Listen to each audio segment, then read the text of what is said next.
موعد مباراة اتحاد جدة والأخدود في الدوري السعودي.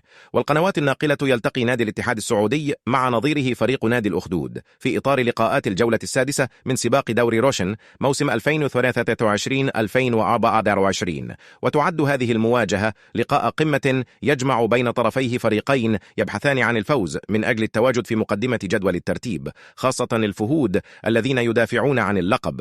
ومن المقرر أن تقام مباراة الاتحاد مع الأخدود في الجولة السادسة من الدوري السعودي للمحترفين يوم الخميس المقبل الموافق 14 من سبتمبر الجاري، إذ تجمع الفريقان على ملعب مدينة الأمير هذلول بن عبد العزيز الرياضية في تمام الساعة السادسة بتوقيت مصر. والسعودية تنقل منافسات الدوري السعودي للمحترفين بشكل عام عبر مجموعة قنوات SSC لأنها الحاصل على حقوق البث الحصرية. ومن المقرر أن تذاع مباراة الاتحاد والأخدود عبر قناة SSC سبورتس بالجودة العالية وبجودة SD مجانا، إضافة لشاهد VIP.